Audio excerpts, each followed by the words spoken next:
A alegria é quando ela surge, ela tá querendo te contar uma coisa. A raiva, ela tá querendo te contar uma coisa. E quando você para e ouve o conselho deles, não o conselho do mata aquele desgraçado, eu tô triste, mostra pra aquela desgraçada que eu tô... Não, quando ele tá falando assim, eu tô triste porque hoje eu me sinto vazio, porque eu tô me sentindo abandonado. Abandonado? Então eu vou me acolher, eu vou me dar colo. Eu tô com raiva, vou explodir pra lá e vou ficar na minha caverninha depois, vou jogar meu videogame. Acabou meu videogame, eu vou voltar pra vida. Tá. Entendeu a parada? Entendi.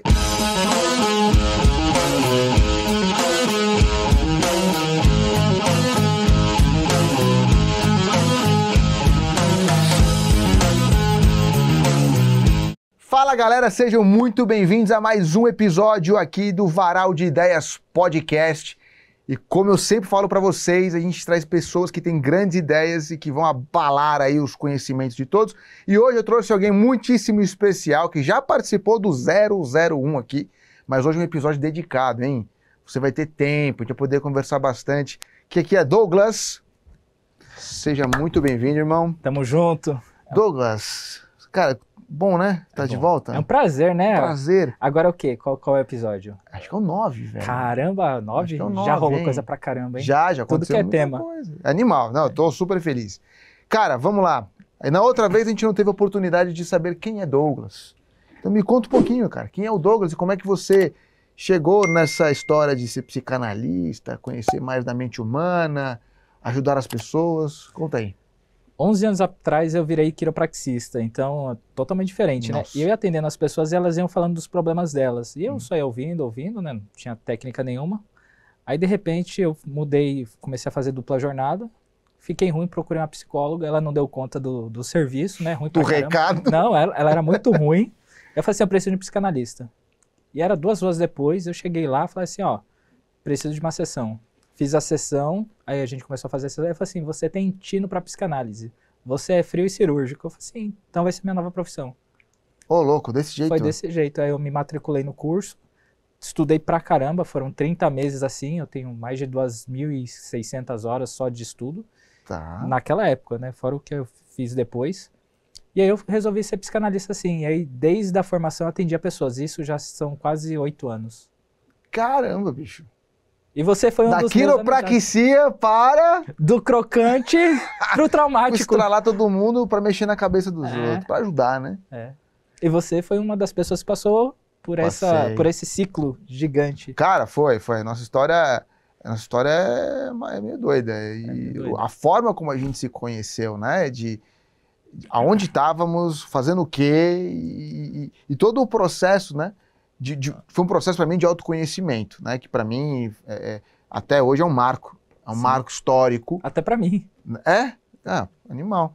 É um marco histórico, cara, pra mim, tipo, antes e depois. Existe isso. A gente até recentemente falou disso. Falou, cara, o Patrick que eu conheci em 2020 não é o mesmo Patrick Não de existe 2024. Não existe mais. Isso Não daí pra existe mim é muito impactante. Que pô, eu acho que eu sou a mesma pessoa, né? Não mudei tanto assim, não, mas parece que realmente eu mudei. Eu tenho consciência de Sim. que muita coisa aconteceu. Mas antes da gente entrar nessa história, que ela é bem legal, eu queria pegar uma parte um pouco mais técnica para quem está assistindo entender qual a diferença de um psicólogo Boa pergunta. para um psicanalista e um terapeuta, talvez, não sei. Porque acho que existe muito dessa confusão, né? Por conta de, um atende, sei lá, loucos, o outro Mais ou menos. receita remédio, né? Um psiquiatra. Mas no fim todo mundo está falando da mente. Isso. A pergunta é ótima, é excelente, porque assim, o psiquiatra, ele é um médico que ele faz todo período médico, ele faz uma especialização em psiquiatria. Alguns fazem pós. E aí o trabalho dele é trabalhar com o CID-10 e com DSM. Agora a gente está no 6º, que é um livro de diagnóstico. Explica um o que livro, é o CID, o que é isso? O CID-10 é a certificação nacional de sintomas. A partir daqueles sintomas, ele tem um resultado do que a pessoa tem. Exemplo, se você tiver 3 semanas triste, 2 semanas chorando, 3 dias sem comer, você está depressivo. Não é isso, tá? Eu só estou dando exemplo. Ok. Eles classificam isso como depressão. Então aí o psiquiatra vai te medicar baseado nisso. Ele vai te encaminhar para um psicólogo, porque geralmente o psicólogo, inclusive eu vou explicar daqui a pouco as partes por que eles se cruzam, Tá. ele vai seguir o CID-10 que o médico passar, que o psiquiatra passar, e ele vai trabalhar a cognição, que é o comportamento da pessoa. Tá. Aquele comportamento, ele vai trabalhar em cima daquele comportamento para a pessoa sair do estado depressivo. E eles trabalham com as mesmas classes. Exemplo, tem o Conselho Regional de Medicina e tem o Conselho Federal de Medicina. Tem o Conselho Regional de Psicologia e o Conselho Federal de Psicologia.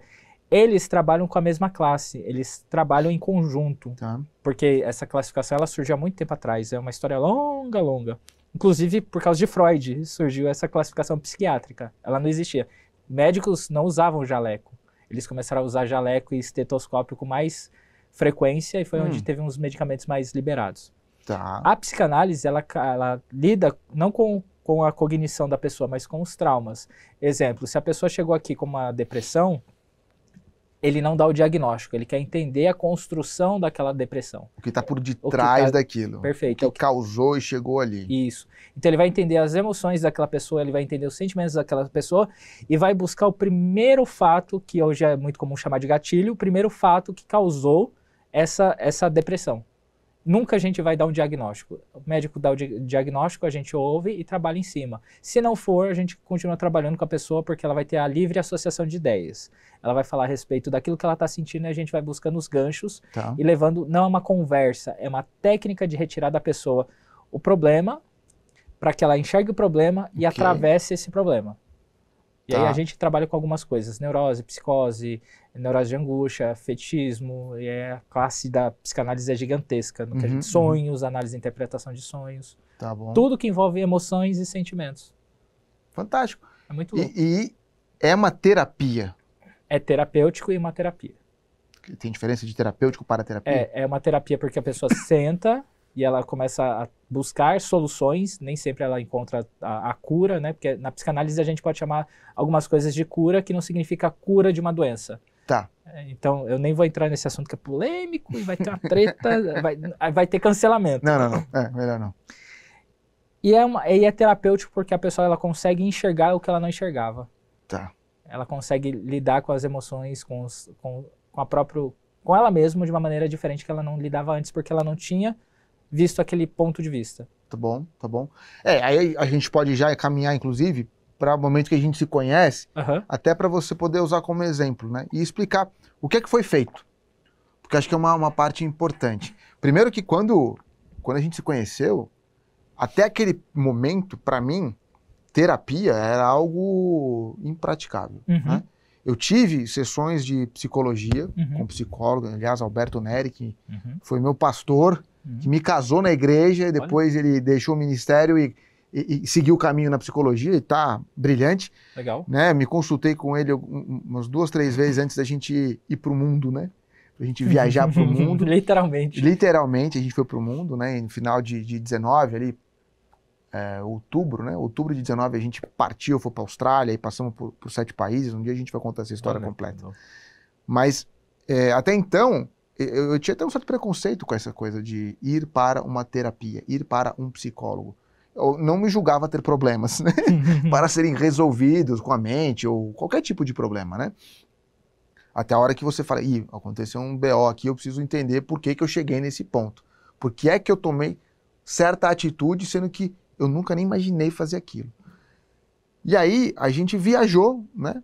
E quando a gente estava nesta viagem, a pandemia apareceu, né? E eu estava na Tailândia. Eu me lembro exatamente ali, era final de março, começo de abril, eu acho. Mesmo. A gente estava na Tailândia, em Phuket, eu, minha esposa, meus 2 filhos, o Gustavo com 7 anos, a Rafa com 3. Nossa. E a gente estava vivendo dentro de uma casa. E naquele momento, a gente falou, isso vai passar. Né? A gente escutou, vai fechar tudo, não sei o que e tal. A gente estava num hotel, falamos, vamos sair do hotel, vamos para o Airbnb, vamos ficar numa casa, aonde a gente vai ter minimamente o nosso controle. Né? A gente tem privacidade e tem também, por exemplo, uma piscina que é privativa. Porque as piscinas comuns estavam fechadas, porque não podia ter contato com ninguém. Enfim, fizemos isso. E a gente falou, cara, vai passar, sei lá, 2 semanas, 15 dias, e aí vai liberar. E não liberou. Mais 15 dias, 1 mês dentro de uma casa que a gente, né? Aluguei a casa do Airbnb de um chinês, cara. Que loucura, que morava lá. Ele era dentista, inclusive. Caramba. Aí, cara, 15 dias, 20 dias, 30 dias, a gente não tinha pra onde ir. E eu só renovando, pagando no cartão, Airbnb. Falei, cara, isso aqui vai dar ruim. E aí eu lembro da cena. Uma manhã, ou uma tarde, não vou lembrar exatamente o momento do dia. Eu fui até a beira da piscina, coloquei meus pés na água e eu chorei, velho. Aí eu me acabei, eu não sabia o que estava acontecendo mais. Falei, Senhor, o que eu tô fazendo aqui? Olha onde eu meti minha família, né? E aí, né, eu acredito em Deus e nada é por acaso, a gente tava num processo de, cara, tá bom, estamos aqui, precisamos fazer algo para ganhar dinheiro, porque o nosso planejamento foi pro buraco. A nossa ideia de viagem, de como a gente ia passar pelos países, não ia mais funcionar porque deu tudo errado. Então a gente precisa começar a ganhar dinheiro. E aí estava muito em alta, começando a ficar mais em alta, a venda de infoproduto. Verdade. Né? A gente ser um infoprodutor ou a gente ser um lançador de infoproduto. Verdade. Né? Um coprodutor ali de infoproduto. E aí eu comecei a estudar isso, já havia estudado e vinha estudando isso desde 2019, né, ali em junho, quando a gente começou a falar de viajar, foi quando a gente começou a se deparar com esse modelo de comércio, né, de comércio digital. Eu falei, cara, isso aqui a gente pode fazer em qualquer lugar do mundo.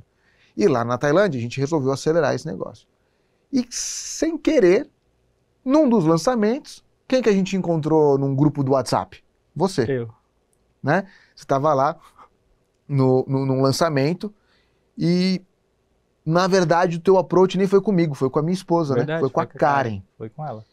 E aí ela falou que ia fazer e tal uma sessão de análise corporal. Foi exatamente Né? isso. Análise corporal. Eu falei, meu, que diabo é isso, velho? Não, tudo bem, não tem problema nenhum, pode falar. Que diabo é isso, cara? Porque eu nunca ouvi falar, não sei o que é. E ela falou, não, e tal. Tá bom, né?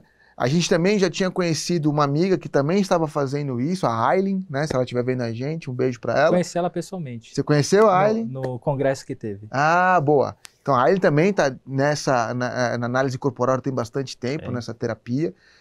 Tem ajudado pessoas também, muitas pessoas. A gente fez uma sessão com ela, mas com você foi diferente pelo teu outro approach psicanalístico da coisa. Foi. Né? Cara, conta um pouco o que a gente fez ali, porque foi um processo. Foi. Foram alguns dias, não foi uma coisa de 2 horinhas e acabou. Foram 8 sessões. É. Com você, com a Karen, depois 4 sessões com vocês dois. O que eu fiz é o seguinte, quando eu entrei nesse negócio de desenvolvimento humano, eu pensei assim, eu não posso ficar só com a psicanálise. Aí eu fui estudar tudo que tinha em volta, hipnose, PNL, comunicação, e eu caí na terapia, na análise corporal, e eu falei assim, cara, como é que eu chego num resultado mais rápido com a pessoa, que ela se sinta bem, que ela tenha resultado e que ela consiga caminhar. E aí eu criei um processo. Dentro desse processo foi que vocês entraram e que a Karen se deu bem. Depois eu não sei se você viu alguma mudança nela, mas a gente conversou e eu... Foi tudo muito rápido, porque a gente estava trancado em casa, então assim... Foi intenso. Foi muito intenso, foi muito intenso. E aí eu fiz com você o mesmo processo, misturando técnicas, e aí depois disso foi que eu comecei a melhorar essas técnicas. Tá. Meio que eu já sabia o que fazer e eu só precisava adaptar um pouco para você, um pouco para ela, para poder ter o resultado mais rápido. Porque é uma coisa que eu não posso deixar de esquecer a memória do meu professor, ele infelizmente partiu já há muitos anos. Quando eu me formei, ele morreu assim meses depois. Caramba. Foi. E ele falou que ele ia morrer e morreu no dia do aniversário. Ele era o humor dele era fantástico, isso, até para cara? morrer, mano. Até Que loucura. E ele fala sempre assim, seu cliente, ele não tem muito dinheiro, e ele precisa de ajuda rápida e ajuda precisa. Sempre faça o seu melhor. E isso ficou comigo assim, sempre. Então eu falo assim, ele tá me pagando. Ele não tá tirando dinheiro de nada. Então eu vou ter que me desdobrar aqui para ter uma solução. E é isso que eu pensei quando vocês chegaram. O que eu faço com um casal que eu nunca vi na vida? Pois é. Que tá morando numa situação totalmente 11 atípica. horas de diferença de fuso horário, Verdade. só para deixar claro. A gente tinha que adaptar sempre assim os atendimentos. Isso é uma verdade, eu não lembrava mais disso. E pegar isso tudo e falar assim, eles vão ter que sair de lá da Tailândia. Eu lembro que na época eu era louco, né, no atendimento. Eu te prometi um monte de coisa que nenhum terapeuta promete. E eu prometi pra você e você falou assim, tá bom. E é isso aí. Ainda bem que você confiou em mim e conseguiu chegar onde precisava. É isso aí. Cara, eu lembro que foi um processo de autoconhecimento, Foi. né? Muito profundo, Foi. de destraves, de traumas que eu nem sabia que eu tinha, né? Eu acho que, assim, a gente revisitou muita coisa. A gente foi muito profundo em olhar para trás, Foi. em lembrar de coisas da minha infância. Esse é um processo de psicanálise. Esse é um processo de psicanálise real, que é você... Mas ele tem mais adaptações hoje em dia, mas é o processo real, digo do meu processo, tá? Tá. Não da psicanálise de uma maneira crua pega você e leva para o seu passado, onde a gente descobre o trauma. E é interessante porque a maioria das pessoas que eu atendo sentem bloqueio de chegar até certa fase do passado. Exemplo, eu lembro até 7 anos de idade, de 7 para trás eu não lembro mais nada. Então quando eu encontrei vocês foram, foi muito mais simples, porque vocês conseguiram descobrir o que aquele problema do passado desencadeou para o presente e para o futuro. Do presente da criança e o futuro daquilo que você vai desenvolvendo. Porque existe uma coisa muito interessante que é os problemas se repetirem. Sim. Você tem um problema... Se você tem um problema hoje, você olhar para trás, ele já passou algumas vezes na sua vida. E geralmente esse problema, quando ele é muito pontual, ele tem um pezinho lá na infância. Lá no início da infância até os 10 anos de idade. Tá.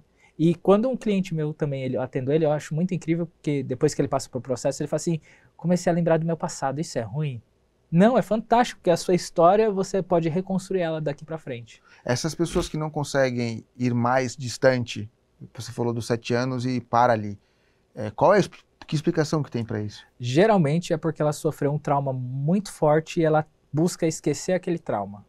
Ela busca apagar, porque ou tem uma relação muito próxima com o pai, com mãe, com o tio, com o irmão, com o avô, com a avó, e ele não quer relembrar aquilo para ele não explodir com aquela pessoa, Tá. não causar um dano. Cara, uma coisa que eu lembro que foi muito marcante, né, da história toda, é que em nenhum momento... Vou refazer aqui a história. As terapias, né, e geralmente as pessoas têm um pouco de medo de entrar nisso, porque se tem umas máximas verdadeiras que são falsas, na verdade, né, do tipo assim, tudo é culpa da mãe e tudo é culpa do pai. Então, você vai pra terapia, pro teu terapeuta te dizer o seguinte, a culpa é da sua mãe, a culpa é dela. E você nunca fez isso. Você falava uma parada que era a seguinte, você, Patrick, interpretou aquilo de uma forma, né, o trauma como um todo, a sua mãe fez o melhor que ela podia. Provavelmente ela não fez aquilo de propósito. Mas pra você aquilo causou um trauma. Então, cara, não é culpa dela. E eu falei, pô, isso daí muda o jogo. Muda o jogo. Porque você entra numa parte de assim, beleza, então a culpa não é dela. Eu posso pegar isso aqui agora e resolver. Eu não preciso mais. E isso fez muito bem. Porque, querendo ou não, né, a gente passou por vários momentos da vida ali, aonde seu pai e sua mãe, cara, eles foram criados pelos seus avós, então vocês imaginam eles estão a tentando cabeça deles, né? Porque, cara, hoje, né, eu crio meus filhos de uma forma completamente diferente. Acho que tem muita coisa que eu ainda me espelho, talvez, nos meus pais, que foram coisas que eu achei boas e que me moldaram, e, enfim, acho que é importante. Mas tem muita coisa que, cara, não, eu encaro de uma outra forma, até por ter já essa inteligência aí, esse autoconhecimento, e que eu tô passando isso pra frente. Então, para mim, foi muito, muito importante esse momento de, cara, olhar pro passado e abraçar ele de um jeito diferente. Cara, eu fui muito longe, e quando a gente foi trazendo isso pro dia a dia, foi fazendo muito sentido. Né? Porque a gente tratou algumas dores muito específicas, né? Muito. Eu lembro que naquele momento, as promessas, né, que você falou, era o seguinte, cara, assim, eu tô no meio de uma Tailândia, eu não conheço ninguém, então sozinho aqui, eu preciso fazer dinheiro. Eu preciso, de alguma forma, trazer recurso, porque senão, de qualquer outra forma, meu cartão de crédito vai estourar, eu não vou conseguir pagar isso aqui. Eu não vou embora, vou ter que lavar volto pro Brasil, né? Se eu precisar, eu não tenho condição. E aí a gente foi destravando alguns temas, e dinheiro foi um. E dinheiro é um trauma comum. Comum. O que você pode trazer desse trauma? Eu gostei do que você falou porque é o seguinte, tem uma parada que é assim, existem pais e mães que são maus, que são ruins, que são negligentes, e tem mães, pais narcisistas de verdade, tem pais e mães psicopatas reais.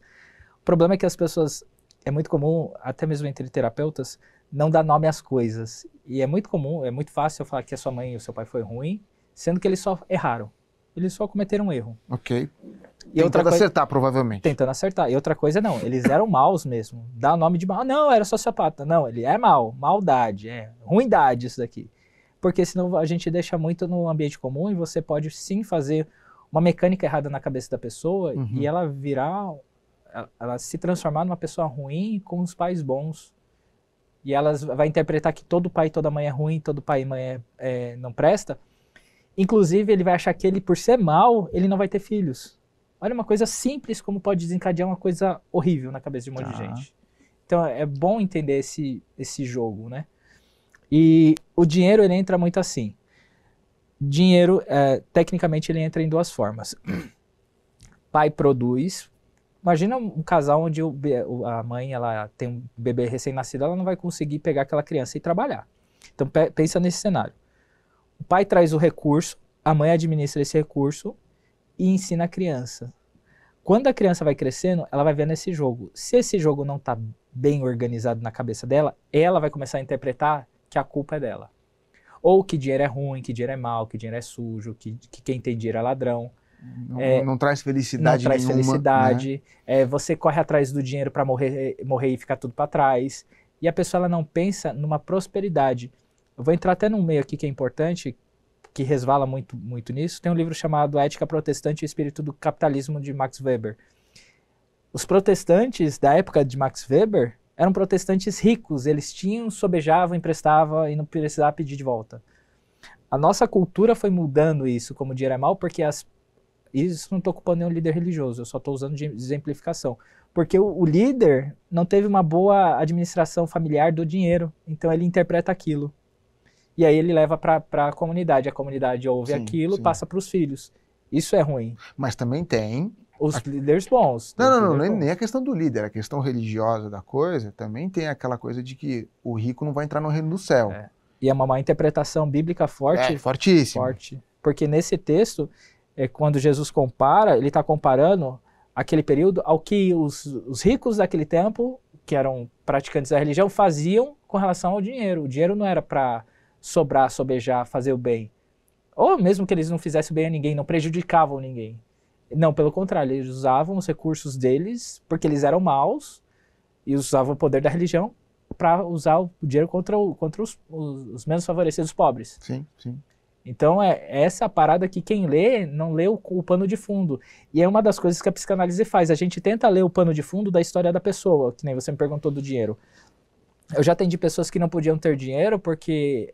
Esse caso foi bem interessante. O cara, ele trabalhava, ele batia sempre a meta, mas era sempre a mesma meta. E aí, ele tirava sempre aquela bonificação de dinheiro. E aí foram pesquisar, o pai dele já tinha trabalhado na mesma empresa que ele.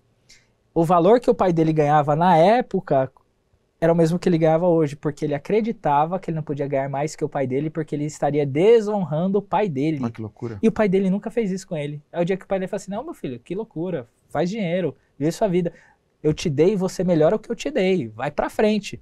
O cara arrebentou nas vendas. Foi uma coisa assim, fantástica.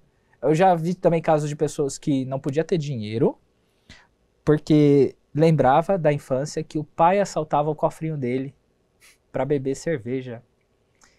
E quando ele cresceu, o pai dele pedia dinheiro para ele para beber cerveja. Então ele começou a quebrar financeiramente porque ele tinha medo de dizer pro pai que não, meu dinheiro é meu, seu dinheiro é seu, meu dinheiro, se você precisar, é para eu comprar comida, não é para comprar cerveja. E quando ele entendeu que era problema do pai dele, ele arregaçou na venda, arregaçou, porque ele entendeu que não era problema dele. Então, essa interpretação que ele teve na infância, pega. Cara, que loucura, né? Porque você tá fazendo um paralelo com uma vida profissional. Vida profissional. Né? Então, uma questão de um bloqueio, justo, né? O trauma, um bloqueio, acho que pode ser comparado dessa forma, né? Um bloqueio emocional em relação ao dinheiro, não permite que você desempenhe um bom trabalho, né? Um bom papel de vendas, por exemplo, que é literalmente lidar com dinheiro. Né? Exato. Isso acontece com muita frequência. E também, já fazendo um paralelo com os relacionamentos. Minha filha, não confia em homem nenhum porque homem nenhum presta. Puta conselho bom, hein? É um conselho forte que muita mulher ouve. Muita mulher hoje em dia. Eu vi ontem um vídeo que foi muito interessante. A mulher tava com barrigão, assim, deitada, né? E a menininha toda conversando com o pai, falava, né? Ele colocou a boca assim aberta e a menininha chutava, né? Aí ele fez uma pergunta pra ela que foi assim, eu não lembro todas, mas essa foi a mais marcante. Se você for namorar, dá 2 chutes. A menina deu 2 chutes na barriga. O cara se revoltou. Ele gritou assim na barriga, não, sua filha da mãe, não acredito! Não, você não vai! O sentimento de posse do passado dele, posse emocional, das cagadas que ele fez no passado com mulheres, faz com que ele tenha medo que a filha dele viva o mesmo sofrimento que ele fez mulheres passarem. Olha isso. Então ele vai bloquear essa menina com certeza de ter uma relação saudável. Ela vai ter um namorado, o chamado banana, que é o homem frouxo. E esse homem frouxo foi criado por uma mãe forte, que castrava todos os homens e castrou esse filho. Exemplo, eu trabalho pra te dar tudo, menino, então você me deve tudo. Você me deve o seu amor. Eu não deixo você fazer nada. Pago tua faculdade, mas não vai casar com aquela sirigaita. Só tem rapariga, não vai fazer isso. E o cara vai assimilando isso desde pequenininho. A menina vai assimilando isso desde pequenininho. Por isso que a gente tem uma construção familiar muito ruim socialmente falando. Muito difícil. Isso eu tô falando da base. Tá. As palavras têm um poder absurdo, né? Absurdo. Porque muitas vezes, né, é num tom da brincadeira, né? Você faz esse negócio, não, você não vai namorar coisa nenhuma. Você vai ficar com o papai. Eu tenho o Chico Doce aqui esperando seu namorado, já viu essa? Exato. Não, nunca Chico vi. Doce é arma. Chico ele Doce. pode vir que o Chico Doce tá aqui esperando. Não sabia, não. Mas é isso, você faz essas brincadeiras de ameaças e tal. Uma criança, cara, ela não tá entendendo aquilo como uma brincadeira. Não, ela tá acreditando na e ela fidelidade. tá montando aquilo na cabeça dela. Então, eu tenho um cuidado, né? A gente em casa tem um baita de um cuidado com o que a gente fala perto das crianças, porque a gente sabe que eles estão ouvindo e eles vão interpretar aquilo. E aí é que acontece o trauma, né? Porque pode ser que dali pra frente ela olha para aquilo e fala, isso aqui é ruim, isso aqui é bom, né? Falar de sexo, né? Com crianças e com o seu filho, meu filho tá numa idade que daqui a pouco esse assunto já veio, né? Já tive que começar a lidar com isso. Só que você tem uma escolha como pai, né? Ou você ignora isso e aí a coisa vai tomar um caminho que você não controla e, cara, são vieses bem complicados. Ou, cara, você sente e conversa e troca ideia numa boa, né? E tenta, não precisa explicar no detalhe, mas tira a dúvida dele, porque, e aí uma coisa que eu falei pra minha esposa, eu falei, a gente tem feito uma conversa num sentido de que isso não tá errado. Não é errado pensar em sexo, em querer ver, em querer saber mais, é parte do ser humano, né? É parte do ser Só humano. que dependendo da minha atitude ali, pode descambar. Pode. Né? Eu posso falar algo que dali pra frente eu vou castrar. De uma certa forma e ele vai entender que, cara, isso é pecado, é errado, não pode, é ruim. E aí ele dá com 30 e tantos anos e não consegue ter um bom relacionamento. Por quê? Porque lá atrás... O tanto de homem broxa hoje em dia é por causa disso. Por conta de... Uma coisa que meu professor falava isso há 7 anos atrás. Ele falou assim, os caras são viciados em pornografia e tem um monte de... Hoje tem um monte de... eu lido com a religião, eu lido que tem os católicos, os protestantes e outras vieses que estão oferecendo... Liberto você da pornografia. Sim. Esse cara ele vai substituir a pornografia pelo instinto religioso. É uma substituição. E tem terapeutas... Porque não resolveu, Não né? resolveu. E tem terapeutas oferecendo cura, mas a pessoa fica dependente de outras coisas. Porque geralmente aquele cara que é viciado em pornografia, em algum momento, eu tô falando dos viciados mesmo, esses que arregaçam mesmo, eles viram os pais transando. Lá na infância. Lá atrás, tem um caso de um homem que eu vi, ele já era um homem maduro, 50 anos. O pai dele saía, a mãe dele trazia um cara e ele ficava pela fechadura. Vendo tudo. E ele sentia tesão real. E ele carregou essa culpa até o dia que ele resolveu sentar na terapia e fazer a terapia. Teve vezes dele se esconder debaixo da cama. Caramba. É que eu digo eu como psicanalista, eu tenho a sorte de ter pessoas que confiam em mim e que trazem casos que são casos difíceis e reais. Então, isso a gente come no café da manhã, uma coisa dessa. E entender que é natural entender que esse cara, ele tem um trauma, É natural que ele entender que ele se sinta culpado, mas como é que a gente vai transportar esse cara daqui para uma vida melhor? Então, porque essa substituição do vício... É muito comum. E não resolve. Não resolve. Não, porque você só substituiu por mais um outro vício, né? Eu queria emendar a ideia aqui, cara, no seguinte, né? Tá muito na moda falar de inteligência emocional. Certo, verdade. Né? Então, tudo isso que a gente está falando mexe com as emoções, né? É uma parte, acho que... Não sei nem se existe inteligência emocional, a gente até estava discutindo. Existe ou não existe inteligência emocional? Você deu uma declaração pesada, polêmica aqui. Existe ou não? Não existe inteligência emocional. Isso é um livro de venda aí, que você compra baratinho por um PhD disso aí, né? Mas a diferença, vamos entender o que é inteligência emocional. Primeiro, inteligência. O que é inteligência? Inteligência é uma parada que você é lógica, é algorítmica, é 1, 2. Isso é inteligência, é racionalização do fato. Tá. Aí a gente põe um pouquinho de lado. Emoção. Emoção é tudo aquilo que a gente sente e evita dar nome. Emoção. Medo, tristeza, saudade. Alegria. Qual outra? Vergonha. Vergonha é um sentimento. Eu tô lembrando do Divertidamente. Eu não assisti o 2. O 2 não? Não. Veja que é muito bom. Tô devendo. Nossa. E esses sentimentos, eles acontecem no nosso cérebro em milésimos de segundos, e você não consegue ter uma barreira que impeça o outro. Se eu ficar envergonhado aqui, o Patrick vai saber na hora. Não tem como eu esconder. As emoções, elas brotam e elas existem, só que a gente evita dar nome. Exemplo, a vergonha, não, eu tô tímido. Não, é vergonha real, você tá com vergonha. Eu só tô com um desconforto. Não, você está triste, tá na cara que você tá triste. E quando quando você tá com raiva, furioso, é uma emoção, você não consegue esconder. Você vai fechar assim, vai acontecer alguma coisa no seu corpo que ela vai demonstrar. E o que é interessante nisso tudo é que quando ela vem, eu não vou ser técnico, tá? Depois, se precisar, eu falo de uma forma técnica. Quando a emoção vem, ela passa por tudo aquilo que deveria proteger, ela passa todas as portas e demonstra. E aí, naquele momento, exemplo de um cara que tem acesso de fúria, ele pega uma cadeira, dá uma cadeirada em alguém, mata essa pessoa, e ele fala assim, mas eu vi isso no filme, a pessoa não morreu, eu não pensava que ela morreu. De verdade, ela não pensava, mas a emoção acontece e você tem entre 1 e 3 milissegundos para tomar uma decisão de racionalizar essa emoção. Ou o que o marketing diria, a gente vende emoção e depois a gente justifica pela razão.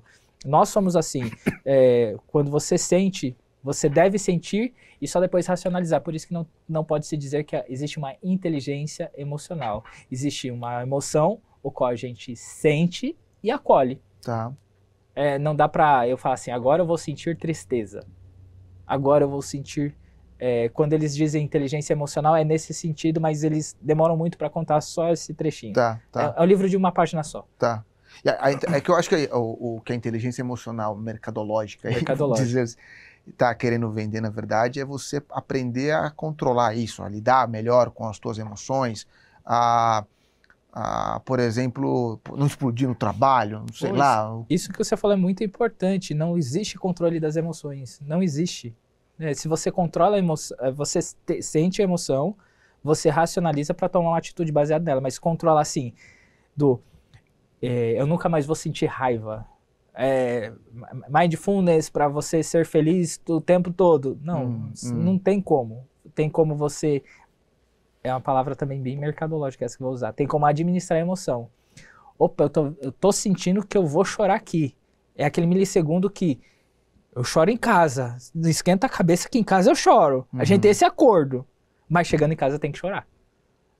Eu tô com raiva. Tem a porta e tem eu pegar o cara que tá me gravando ali do outro lado. Eu vou pra porta.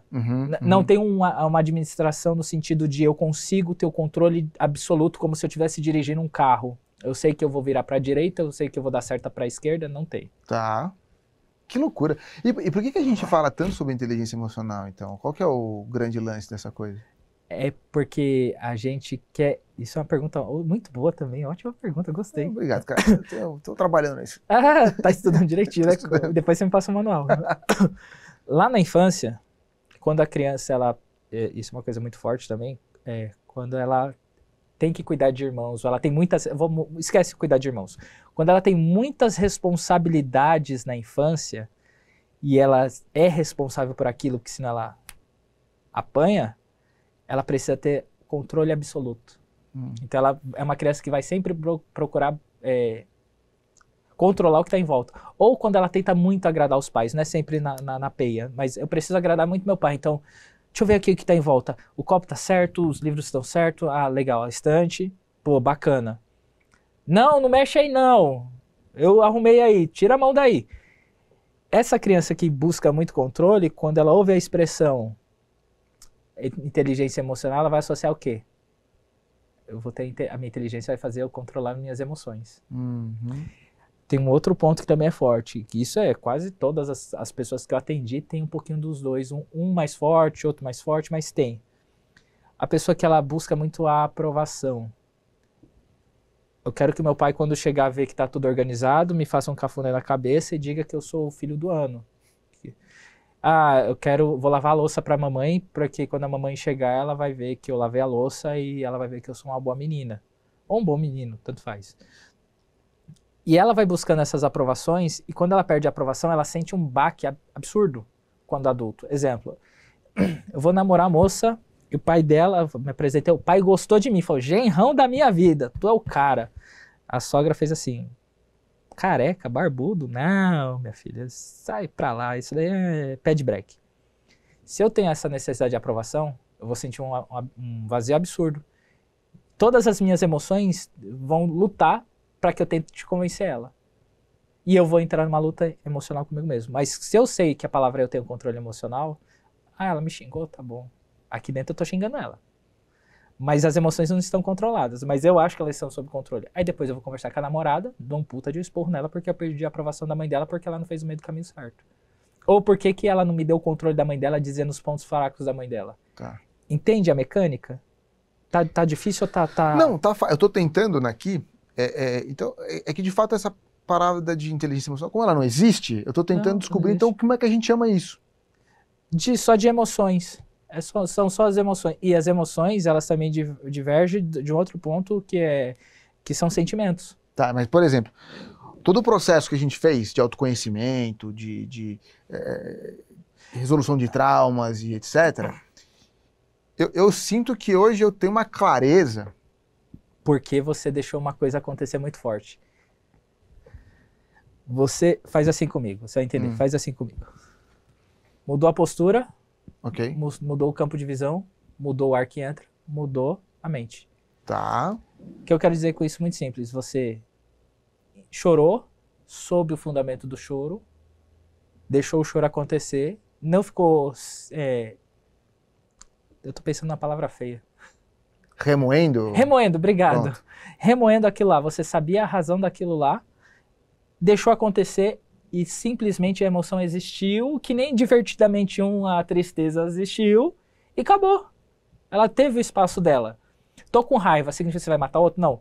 Eu vou pra um canto, eu vou socar o travesseiro, vou começar a fazer boxe pra bater no saco de pancada, porque eu sei que eu sou uma pessoa que sempre sente raiva fácil. Eu dou vazão pra isso. Eu não tô tentando colocar isso num algoritmo.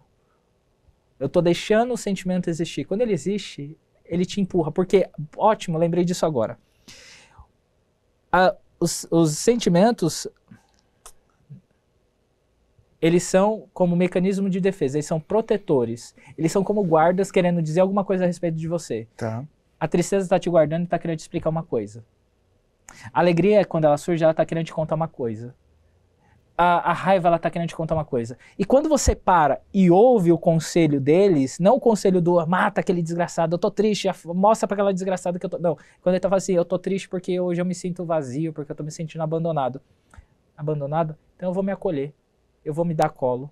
Eu tô com raiva, vou explodir pra lá e vou ficar na minha caverninha depois, vou jogar meu videogame. Acabou meu videogame, eu vou voltar pra vida. Tá. Entendeu a parada? Entendi. Pra mim faz muito sentido porque eu passei pelo processo contigo e tudo que você falou de caverna e tudo, pô, super legal, bate. Quem tá escutando a gente deve estar falando, o que esses loucos estão falando, né? Que caverna? Agora eu vou pra onde? Vou pra Itaipava, lá pra uma caverna do diabo, né? Pra onde é que eu vou? Esse é parte do processo que a gente fez junto, foi muito interessante na questão até da análise corporal. Sim. Né? Acho que é um assunto interessantíssimo para a gente conversar, porque a partir disso eu pude me entender o porquê de muitas coisas. Por que que eu tomo certas atitudes em determinados momentos e emoções. Né? Então, uma determinada emoção, quando ela chega em mim, eu encaro aquilo de uma forma. E aí uma verdade, eu nunca deixei de sentir aquilo, mas eu aprendi a lidar com isso. E ter mecanismos e ferramentas para, puta, chegou esse sentimento, peraí que eu vou canalizar para cá ou para lá para poder extrair outra coisa. Conta um pouco sobre o que é análise corporal, cara? O que é isso? É interessante que ela surgiu com Wilhelm Reich. O nome dele é desse... Wilhelm Reich. O nome é estranho. Austríaco, né? Isso. E ele foi aluno de Freud. E Freud tinha uns alunos que tinham uma característica que eu vou explicar daqui a pouco, chamada masoquista, que Freud não sabia lidar. Então ele começou a falar, viu que o Reich tinha habilidade e começou a passar para Reich. E Reich decodificou que desde a barriga da mãe até os 7, 8, alguns acham que até os 9 anos de idade, a gente desenvolve 5 características. Aí ele teve um discípulo chamado Alexander Lowen, que ele confirmou isso, e ele fazia uma técnica de massagem para liberar as emoções dessas pessoas. Depois veio uma empresa e criou uma ferramenta de análise corporal, que ela sintetiza isso. São 5 traços simples. Eu vou falar os nomes e vou explicar um pouquinho de cada um. Esquizoide, oral, psicopata, masoquista e rígido. O esquizoide, ele é formado, essa característica é formada da barriga da mãe até o primeiro mês de vida. É a característica de pessoas magrinhas e muito racionais. São aquelas pessoas que vivem no mundo das ideias. Elas são muito lógicas, elas buscam muita lógica. Elas buscam lógica em tudo. Elas evitam sentir. Porque o sentimento que ela teve primário foi a rejeição. E essa rejeição aconteceu... na barriga da mãe ou no primeiro mês de nascimento. Exemplo. Talvez isso é a interpretação da criança, nem sempre isso, é isso que eu queria que você falasse. Nem sempre é um fato que ele foi rejeitado. Existem sim crianças que mãe tentou abortar e nascem com essa característica e ela já nasceu com essa rejeição. Ela sente forte qualquer rejeição, então são pessoas que gostam de ficar mais na delas, elas não gostam muito de contato social, contato físico é praticamente zero. São os esquizoides. E eles têm medo dessa rejeição. Os orais é do final do primeiro mês até o primeiro ano e meio, mais ou menos. É o período de amamentação, de lactação da criança. Essa criança tem muito medo de abandono. Essa é a dor principal. Ela não é lógica, ela sobressai no sentimento, ela busca mais sensações e são pessoas que têm muita conexão. Se você estiver muito triste, só de olhar ela sabe, só de tocar ela sente a sua sensação. É redundante, mas é isso mesmo, tá? Aí a gente tem o psicopata que vai dos 2,5 aos 3,5, que é a criança que ela começa a interagir com o mundo. Não é só mamãe e papai, tem titio, vovó, vovô. E a criança ela é mais social, ela joga mais solto. E ela sempre tem medo das pessoas manipularem ela. Porque assim, é tipo quando o papai fala assim, vem aqui filhinho, mostra pros amigos aqui que você sabe fazer careta. E a criança faz careta e tal, e quer um pouco de atenção, o pai pega e fala assim, tá bom, agora vai parar lá que o pai tá conversando, conversa de adulto, sai pra lá. E ele sente que ele foi manipulado, então o medo dele é de sentir manipulação de novo, então ele vai evitar, ele vai ser um ótimo negociador, tipo, eu te dou atenção, mas o que você me dá em troca? Masoquista, que é o período do desfraude da criança, o período da fralda, que já são crianças mais quadradinhas, assim, elas são mais quietas, quadradinha mesmo, o corpinho mais quadradinho. Ela vai ficar mais quieta, mais reclusa, e ela vai ter sempre a bundinha assim mais achatadinha. Mas tem a mistura de cada um desses, tá? Então, ninguém é 100% um tipo só, né? Exato. E essa criança, ela tem medo de humilhação. Tipo assim, o irmãozinho foi lá, puxou a fralda, mãe, o Zequinha cagou aqui na fralda, mãe. Vem ver! Ele se sentiu super humilhado. Então ele foi exposto, então ele vai ser sempre a pessoa que vai ter medo de exposição, vai ser a pessoa, não, vou ficar aqui na minha, tô tranquilo, vou trabalhar no escritório, coisas mais que eu tenho controle. É um trator. Para a burocracia é fantástico. E tem as crianças rígidas, que é interessante, que a gente acaba entrando no complexo de Édipo, que é a criança que ela está no período onde a menina se apaixona por papai e o menino se apaixona pela mamãe. Essa criança ela está sempre disputando a atenção do pai ou da mãe. Tá. E ela quer entrar naquele meio porque ela quer tomar o espaço, mas isso é muito inconsciente, assim, ela é a criança que está sempre disputando alguma coisa, que sempre se ela tem uma amiguinha com a outra amiguinha, ela vai ficar com raiva, ela vai brigar, porque ela quer ser o centro das atenções. E essa criança morre de medo de traição. Então, são essas fases que fazem com que todo mundo passou por isso, alguns carregaram mais nisso, outros carregaram menos nessas emoções. Exemplo, algumas pessoas vão ser extremamente conectivas e percebem que são conectivas e que gostam de uma disputa. Então ela nunca vai ser 100% um, 100% outro. É por isso que é preciso fazer a análise corporal. Para ver quais são os pesos e medidas de cada traço. Né? Exato. E se você está assistindo e quiser descobrir quais são as suas principais características, é só entrar em contato comigo. É lógico, merchan. É boa. E é nisso que você acaba descobrindo como a pessoa ela sente o mundo. Exato. E ela sente de forma diferente. E foi animal a gente ter feito isso em casa, porque a Karen fez e eu fiz. Fez. Então a gente passou a compreender melhor um ao outro.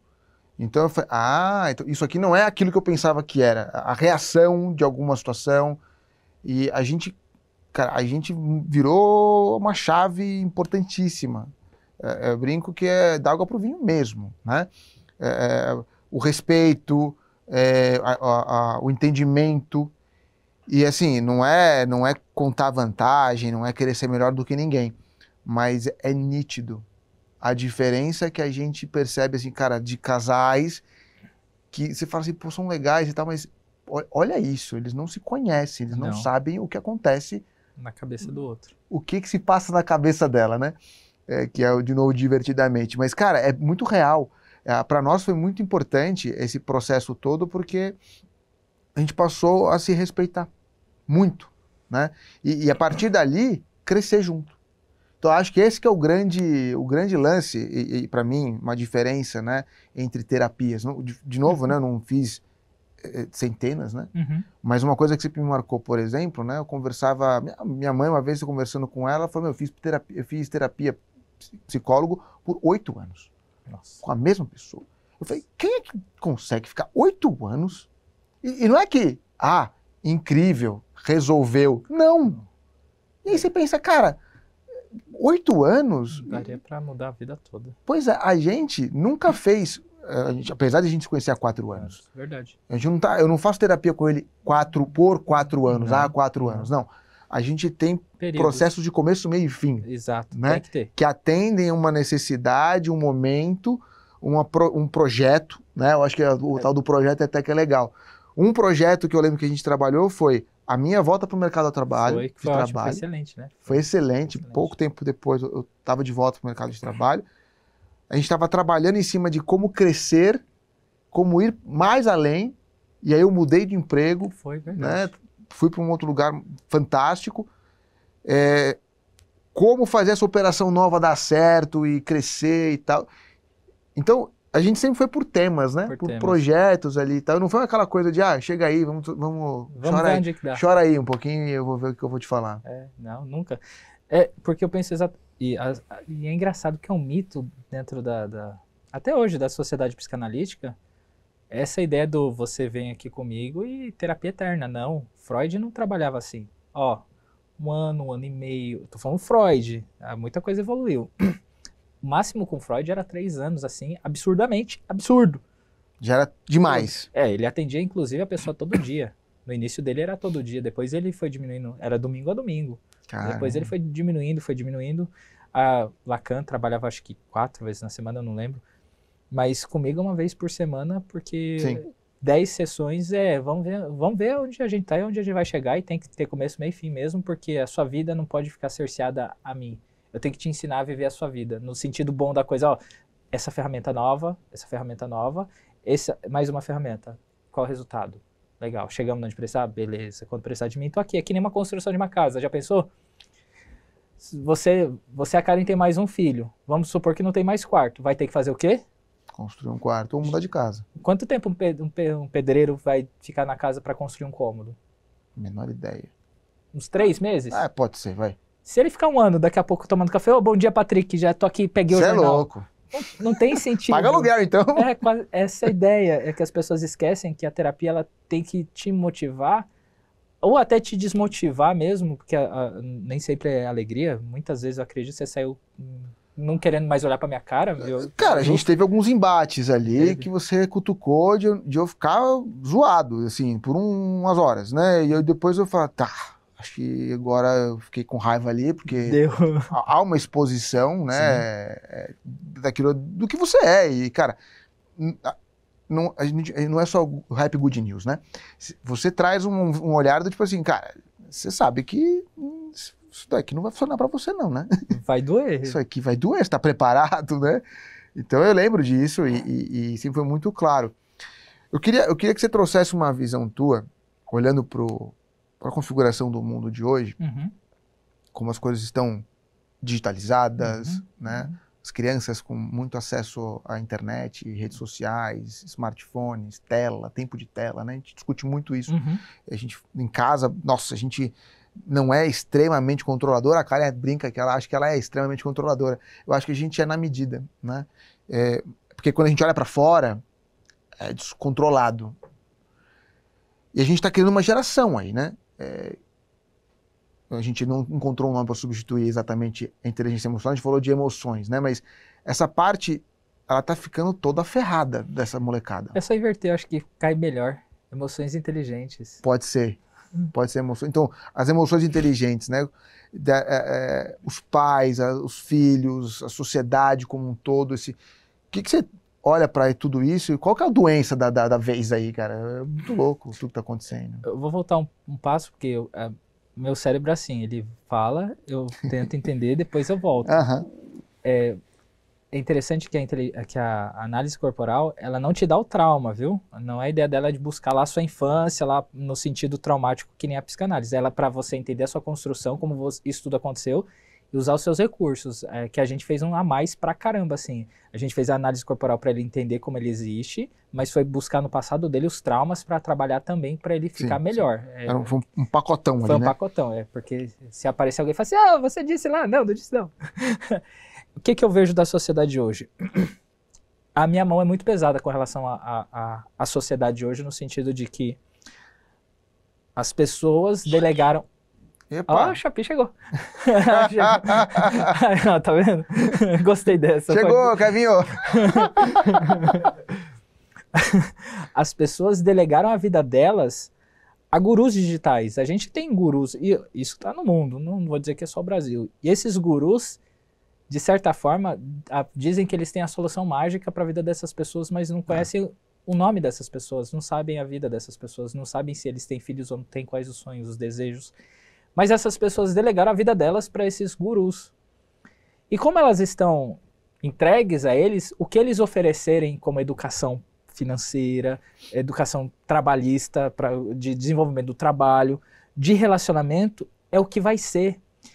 Eu peguei uma leva... É a verdade. É a verdade. E não é a verdade absoluta. Quantos casais eu não atendi que vem assim, tal fulano do digital disse que o meu casamento é ruim porque eu não tenho que trabalhar, porque eu tenho que trabalhar e meu marido também, ele não me sustenta 100%, ou eu tenho tudo que eu quero, mas eu não tenho tudo que eu quero do meu marido dá de tudo, mas...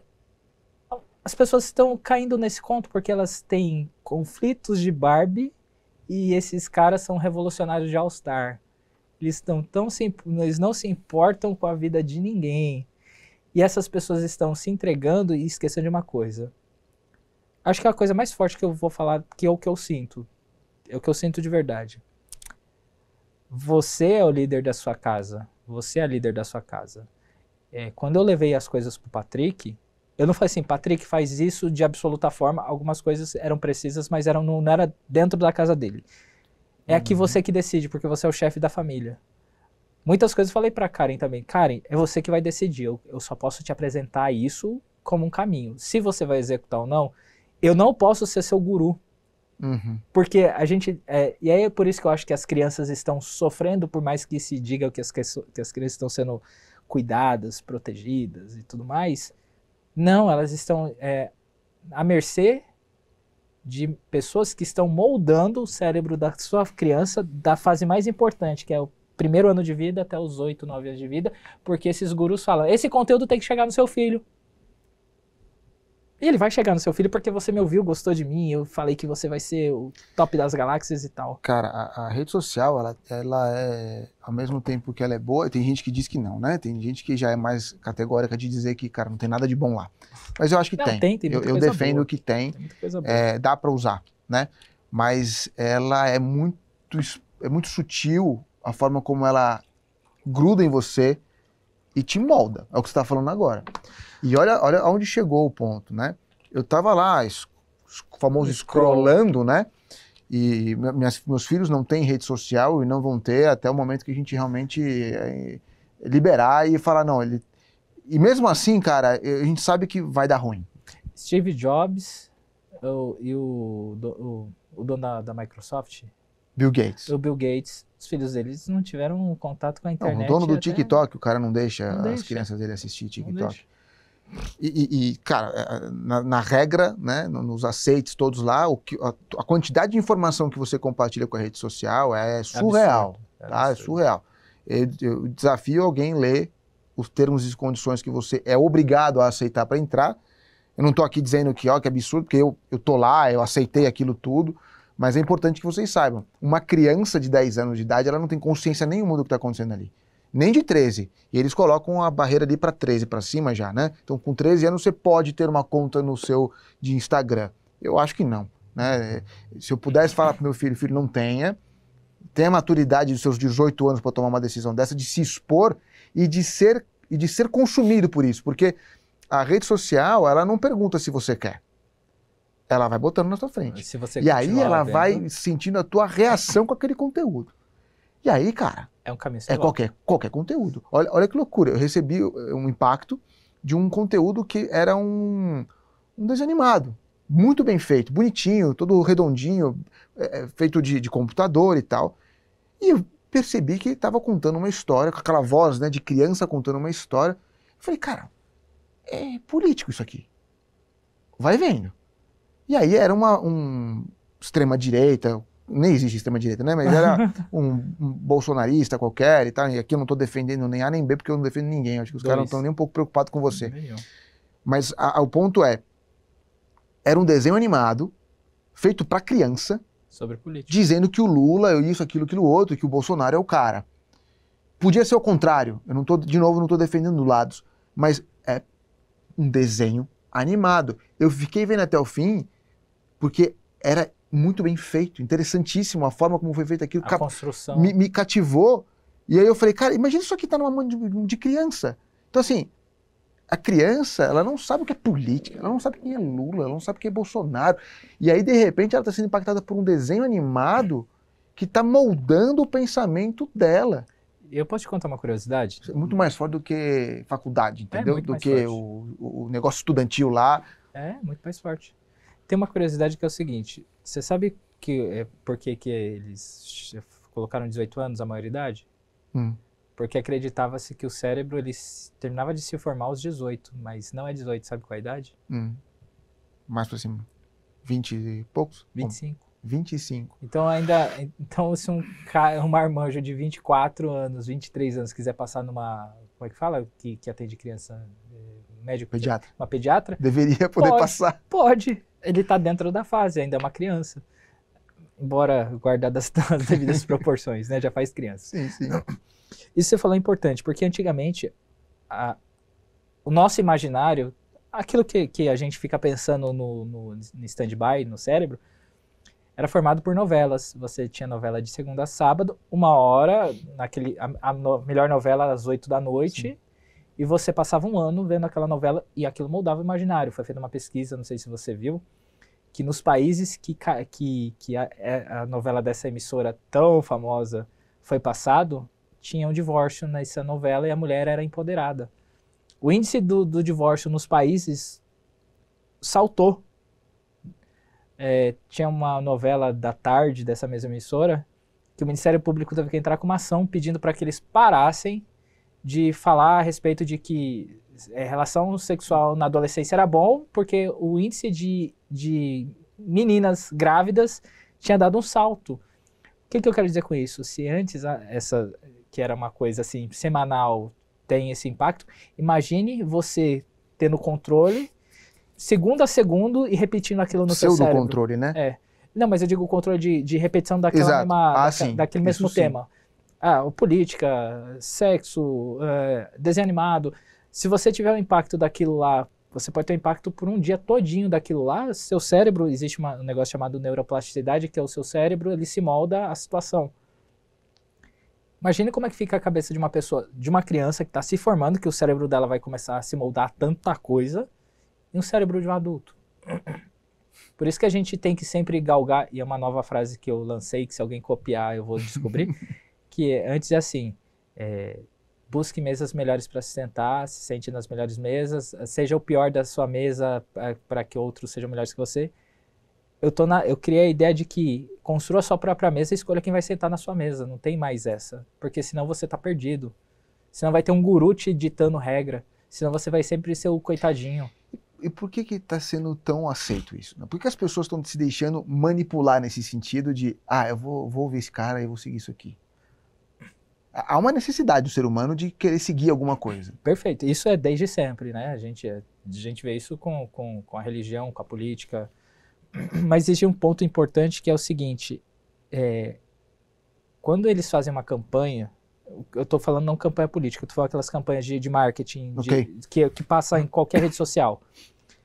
Quando você recebe a impressão, ele vai lidar com todas as emoções positivas que você tem e que você não sente há muito tempo. Talvez você se sentiu acolhido, talvez você se sentiu feliz, talvez a tristeza foi embora porque você recebeu uma palavra de esperança, talvez a raiva que você sentia, ela pôde passar porque você pôde extravasar ou foi visto por alguém. E aí você vai e fala assim, pô, legal, se ele me falou isso hoje, deixa eu ver o que ele tem para me falar amanhã. E aí ele começa a falar de uma maneira muito pessoal e você acaba entrando naquele ciclo e vira um ciclo vicioso, até que você ou cai na real ou fica um eterno fanático. Isso é muito forte, é muito forte. E é uma manipulação. E as pessoas acabam... E como existe uma facilidade de criar ferramentas, não coach no sentido ruim, eu estou dizendo no pejorativo, desses gurus criam ferramentas propondo soluções, por que eu vou procurar um terapeuta para me ajudar? Por que eu vou pagar um psicólogo de qualidade? Por que eu vou pagar um psicanalista de qualidade? Ele já está me proporcionando tudo, ele está dizendo que eu tenho que melhorar a minha saúde, ele está dizendo que eu tenho que melhorar meu relacionamento, ou tenho que dar um pé no rabo no relacionamento ruim, ele está me oferecendo um grupo de acolhimento, whatever, como dizem. Aí o terapeuta fica à deriva porque ele está vendo que a pessoa está entrando num caminho que vai se machucar muito e que o tombo é pior. E aí a terapia fica cara porque é tipo dentista, né? Se você vai no dentista fazer a limpeza, é baratinho. Ele vai olhar, sua boca tá bem tratado, legal. Aí quando você chega com o dente doendo e você não consegue nem trabalhar com a dor, o cara vai ter que fazer um trabalho da bexiga, e a pessoa fala assim, nossa, mas por que me cobrou tão caro? Porque você não veio no período da limpeza. Pegou a ideia? Não faz a manutenção básica. Não faz né? a manutenção básica, é por isso que ela é pega. Porque a família deixa de ser o centro. Quando eu falo família mesmo, ele, a esposa, os filhos, os pais, os irmãos quando são decentes. E ele acaba procurando... São decentes, gostei da... que tem Adorei o... E se forem decentes? Né? Que se não for, infelizmente tem que criar uma nova roupagem, né? Ou criar uma nova família mesmo, a sua. Cara, isso é muito louco também. Eu lembro de... Esse ponto de, cara, se afastar da própria família, né? É necessário às vezes. Pois é, cara. E isso é inconcebível. Talvez a nossa... no Brasil, né? Que a gente tem uma concepção até de dever para o pai e mãe, né? É muito comum a gente ver os famosos, né? Jogador de futebol, alguém que se deu bem na vida e fala, não, eu devo isso aos meus pais, né? Eu devo isso, mas num sentido não de agradecimento, mas de dívida emocional. De dívida, né? Tanto Qual que é a diferença desse sentimento? Puta, mano, hoje você tá arregaçando as perguntas aí. Caramba! Obrigado, pessoal. Tá ótimo. Tem uma parada que tem se falado de dependência emocional. Que o casal tem que ter uma dependência emocional, mas que você não pode ter dependência emocional com mais ninguém. Eu vou te falar uma coisa. Cocaína é bom? Cocaína é bom? Acho que não. Não. Você daria pra sua esposa cheirar? Não daria. Se ela te desse, você cheiraria? Não. Então por que a cocaína vai ser boa pro resto das pessoas? Dependência emocional é isso, tá? Eu fico viciado em você, mas essa dependência emocional... se eu não posso... Por que eu posso ter dependência emocional com a minha esposa? Vou explicar de um jeito bem tranquilo. Tá. Mas eu não posso ter dependência emocional com meu filho, com a minha mãe, não faz sentido. Tá bom. Porque se é ruim eu ter com eles... É ruim com qualquer um. É com qualquer um. Então, essa dependência emocional, se a gente trocar essa palavrinha pela palavra real dela, dá um bug na cabeça da pessoa, porque isso é dívida emocional, é boleto emocional. E esses boletos emocionais, eles crescem. É o que você acabou de falar, o cara vai dar uma casa pra mãe, porque ele sente uma dívida emocional, porque a mãe dele fala assim, tá vendo, filho?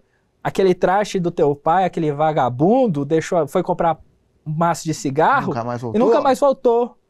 Ou ele trocou por aquela vagabunda da vizinha. Mas ela não contou a verdade, que ela não dava cuidado pro cara, que ela era mal educada com o cara, que ela também traiu o cara. E aí a criança pensa o seguinte, porque assim, a criança não sabe que... Vou usar você como exemplo. Tá bom. Agora seus filhos sabem, mas a criança, quando é pequenininha, ela olha pra você, você não é o Patrick, você é o pai. Sim.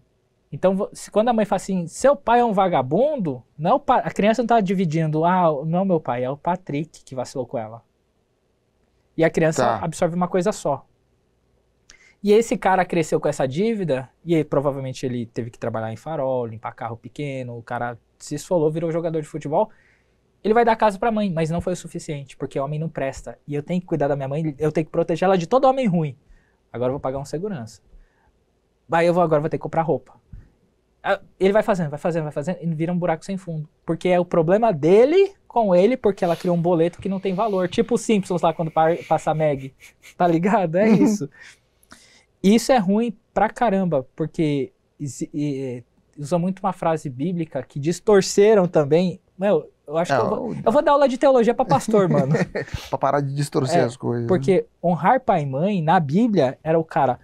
Papai me ajudou, me incentivou, tô aqui, minha mulher tá ali, vou lá, sigo minha vida. Honrar pai e mãe é dar continuidade. A honra de pai e mãe é continuar a vida, não é assim, me divorciei ou tô casada, porque os meus pais, Sim, não, sim. Se você pode ajudar, ajuda, não é negar ajuda. Meu pai precisa que arrume o portão de casa. Pô, tá sobrando, tá legal, posso ajudar, pontual, é um problema pontual, ajudei. Obrigado, pai, obrigado, eu tô demonstrando carinho. Agora não mulher, não marido, fica aí que eu tenho que cuidar dos meus pais, porque você casa pra dar, caminho. Pra construir a sua família e assim isso é honra, seguir, né? Honra de árvore frutífera é fazer com que esse fruto vire outra árvore. Não é que ele continue semente. Eita, filosofei agora! Não, fantástico. Porque senão morre. Quantas famílias não morrem desse jeito? Quantas pessoas, mas eu acho que eu devo. Se seu pai e sua mãe te ensinou direitinho, deve sim seguir sua vida, ser maior do que eu fui. Mas a sociedade, ela tá pirada, perdidana, né, cara? tá Tá pirado. Tá. As coisas estão tudo invertidas, né? O que é, de fato, o melhor, o que é o pior, justamente porque a gente tá falando disso aqui agora, né? Cada um tá dando a sua regra, e como tem a facilidade, né? E a rede social é isso, né? Você só vê aquilo que você se identifica, né? Não tem mais um embate, um debate, uma conversa de alto nível e de bom chegou de novo. E de bom tom sobre diferenças, né? Você não pode ser mais diferente. Eu não posso não concordar com você. Porque eu não posso chegar e falar assim, mano, discordo da sua abordagem. Por quê? Porque aí você vai falar assim, você, isso, aquilo, aí começa um embate, aí você nunca mais quer falar comigo, cancela o cara na internet, você não é mais meu amigo. Você colocou um ponto interessante. Quando você discorda da minha ideia, você não está discordando de mim, do Douglas. Você está discordando de um pensamento. Exemplo, eu acho que só psicanálise deve servir. Aí você fala para mim, não, e coloca qualquer outra. Pode falar. Mete um aí. Não, Douglas, eu discordo de você. Eu discordo de você. Qual a melhor terapia para você? Psicologia. Psicologia. Aí, ao invés de eu discutir com você técnica e teoria, eu vou falar assim, não, porque sua meia... Não tá, gente? Porque sua meia tá furada.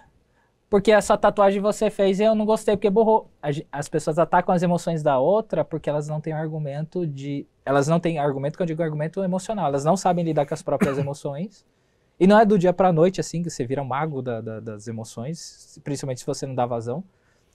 E o que acontece com você, com as pessoas, é que elas vão permitir com que aquela raiva que ela tava com alguém que lá no passado discordou dela, exploda em você. Sim. Entendeu por que a gente está nesse momento? Porque as pessoas estão ouvindo muito do vocês são racionais. Não, vocês não são racionais. Nós não somos homens sapiens. Nós somos o ser humano que sente. Sentimos, depois entendemos. Depois a gente entende. A gente tem que acolher muita coisa antes disso. Cara, e aí, assim, né, indo mais a fundo nesse sentido, nós vamos passar por um momento, já estamos neste ponto, mas as coisas ainda vão escalar mais, que é com o advento da inteligência artificial, que permite a criação de pessoas que não existem, né? A gente estava falando disso também agora há pouco, né? De criações de avatares muito reais, assim, que se você olhar, bater o olho, um olho menos crítico e menos aguçado diz que é a verdade, aquilo ali é real. Com voz, com pensamento, Sim. com tudo, né? Um prompt muito bem feito num chat GPT da vida, integrado ali com uma solução de áudio e vídeo, pronto. Você cria pessoas e narrativas, né? Eu vi um outro case na internet também, de uma menina, eu vou errar a nacionalidade dela, mas eu acho que era russa, enfim. Ela era europeia, que pegaram ela, uma influencer, e ela não fala chinês, por exemplo, ela não fala russo, ela não falava uma outra língua, e estavam replicando ela, falando outras coisas. Isso vai dar uma ferrada na nossa cabeça, porque vai chegar um momento que eu não sei mais o que é verdade, cara. Eu vindo pra cá, eu vi o comercial do Banco Nômade, antes de vir pra cá, com o Will Smith, e ele falando em português em tempo real. Já existem tecnologias que já substituem o tradutor.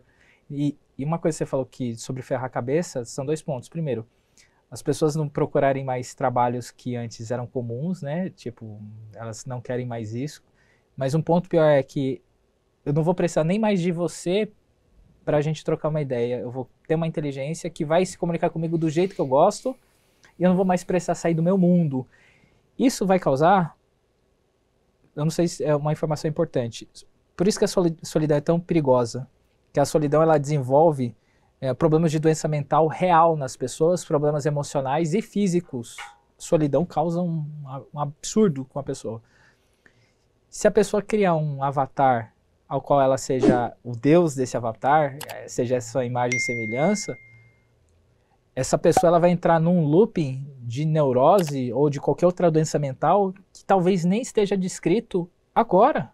Talvez a gente está criando uma nova proporção de doença mental ao qual a gente não sabe a proporção.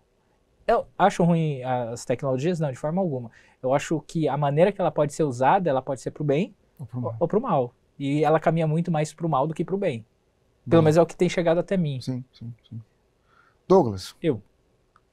3 ideias pra gente pendurar no nosso varal que a gente conversou aqui hoje, ou que você gostaria de deixar aí como mensagem final. 3 ideias. A primeira é: conheça as suas emoções, acolha as suas emoções, conheça seus sentimentos e dê nome às coisas que você está vivendo. Não fuja disso. E eu vou acrescentar uma 4ª. Se precisar de fazer uma análise, entre em contato comigo. Ah, moleque, ainda fez uma venda. É lógico. Douglinhas, obrigado. Prazerzaço, foi muito gostoso estar aqui contigo. Vamos marcar uma próxima. Eu estava até pensando o seguinte, você toparia fazer um episódio com um psicólogo junto? Legal. Pra gente fazer um debate... Legal. Não um embate, um debate. Não, droga, eu tava pensando já em trazer a algema aqui e o pau de arara, pô. Gente, obrigado, até a próxima. Valeu. Tchau.